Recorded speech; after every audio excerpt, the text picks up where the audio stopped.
Hello! Nagbabalik na naman po tayo and ngayon ay pasok ako ng office. Dito ko banda sa may Commonwealth. Siyempre, yan, gamit-gamit tayo ulit ng face mask paglalabas para safe na rin and hindi tayo mahawaan ng kung ano-anong mga sakit. And yun nga, sa kahabaan ng biyahe, to nakaabot na ako bandang Kalayaan.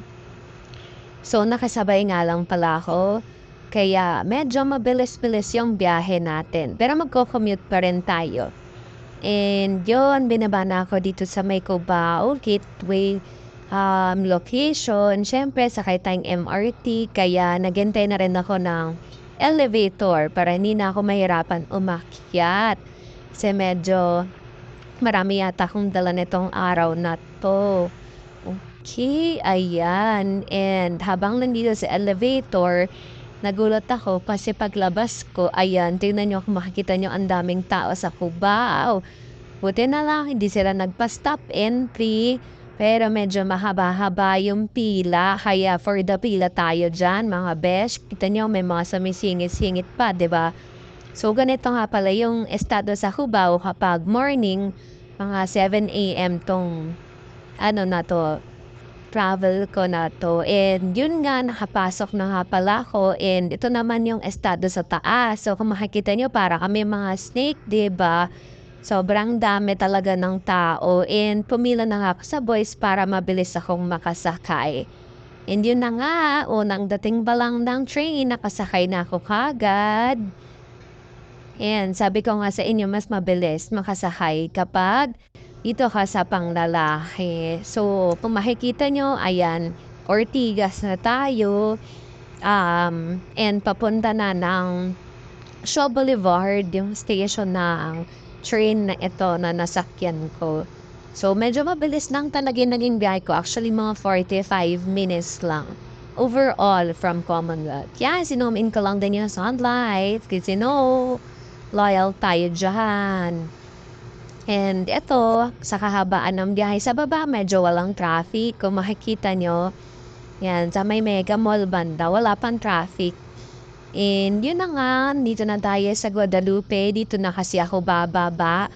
And kung makikita nyo, medyo nagbi-build up na yung mga traffic kasi nagsi 7:30 na yan. Well, maaga-aga talaga akong umalis ngayon. Siyempre, akit muna tayo, tatawid tayo sa kabila. Yan, kita nyo, diba? Parami na yung mga sasakyan. Hindi ko na masyadong na-zoom in kasi medyo nakakalula tong part na to. Medyo mataas na rin kasi siya. Kaya, dire-diretso na lang tayo sa paglakad.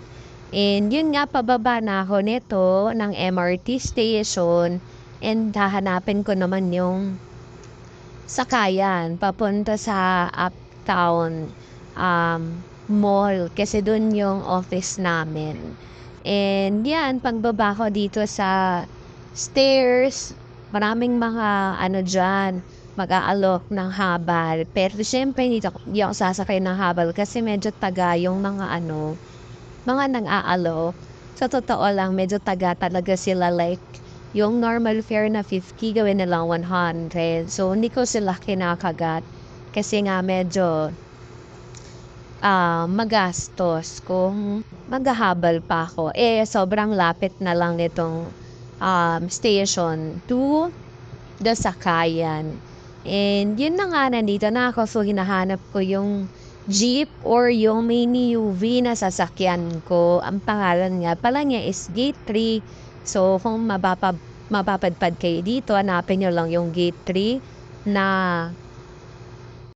yan, hanapin niyo lang yung Gate 3 na bus. So, umakyat nga pala ako pataas kasi nandun daw yung Gate 3 na na minibus. Kaya for the lakad tayo dito sa daanan ng mga commute or yung mga biyahe-biyahe.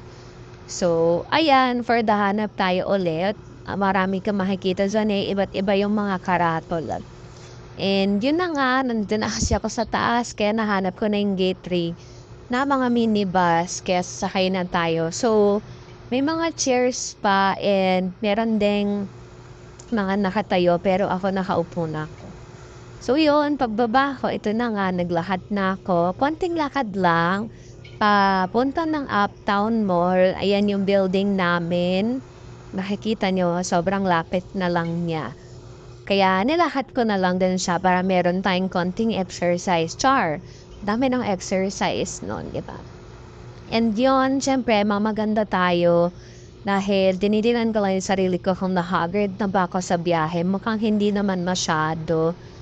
And ito na nga, makikita niyo wala pa masyadong tao kasi nga medyo maaga-aga pa to yung dating ko. Maaga akong nakarating dahil na maaga akong nakaalis.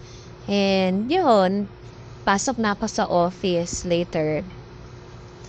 And yun, share ko lang din na dito sa Uptown, maraming mga daan na pwede niyong puntahan or daanan. Kaya ako, ito yung lagi kong dinadaanan, yung bridge mula Parade hanggang Uptown.